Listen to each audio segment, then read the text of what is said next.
Hello, Liberty Church. It's Pastor Josh here, and I want to take a moment just to thank you for being such a vital part of what God is doing here at Liberty. We're incredibly grateful for your ongoing generosity and your heart to give toward the work that God will do through this year's legacy offering. As a church, we've always found intentional avenues to serve children and families in foster care in our community. This year is no exception. So let's hear more about how we'll be able to serve our local communities through this year's legacy offering. Hi, I'm Kathy Harkis. I'm the Recruitment and Retention Coordinator for Circuits 1, 2, and 14, but you can just remember that I'm the Christmas elf. My name is Audra Rogers. I serve as the Program Manager with Foster Family Support for NWF Health Network for Circuit 1. So this season, we are working on providing specialized, specific wishes for all the kids in foster care. So just like your kids or your nieces and nephews have specific wishes like their peers, this year we're hearing a lot of things like panda dunks. Didn't even know what a panda dunk was. It's a shoe, in case you don't know. These kids in foster care have very specific Christmas wishes just like all the other kids. So our job is to make sure that we have all the resources needed to make these wishes come true. So when those kids in foster care wake up on Christmas morning in the homes of their loving foster families, that the panda dunks are under the tree. So we're very passionate about the kids in foster care being like their peers and having their Christmas wishes fulfilled.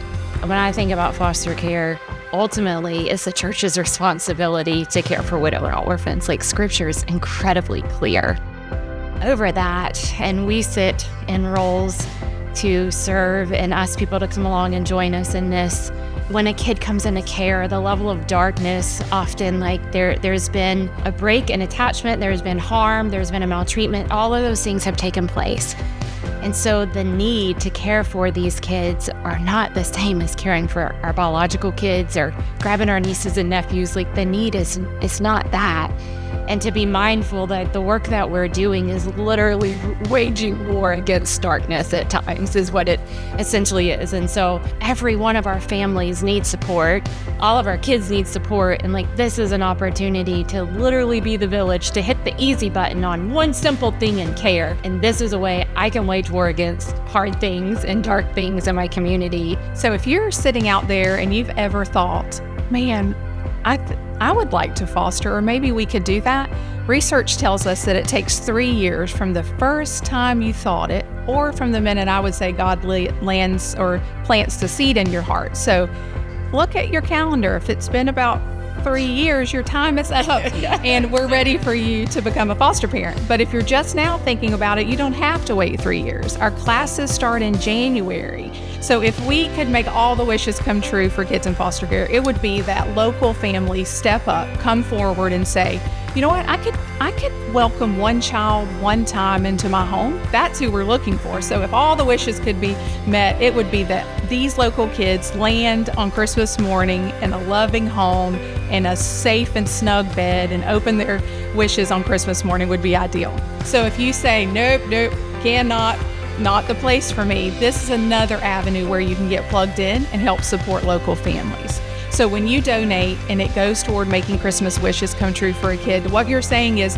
you matter, you're important, you're valuable, and to that family, our church sees that you're doing this hard thing on the front line. The thing that I can't do at the moment, but I have such a heart, and I know Christ has called us all to have a heart for it. This is my way right now, immediately, of how I can touch those families. How amazing is it that we get to partner together and give sacrificially to see people change because of Jesus? We're excited to link arms with agencies in Northwest Florida and South Alabama to ensure that children and families in foster care know that they are seen and loved this Christmas season. Our annual legacy offering will be Sunday, December the 8th, and I want you to begin praying about what God would have you give and prepare to participate. You can give at any time by selecting Legacy Offering when you go to libertychurch.net/give or by using our church app. Thank you for being a part of this journey with us. God bless you, and let's continue to do our part to see people changing because of Jesus.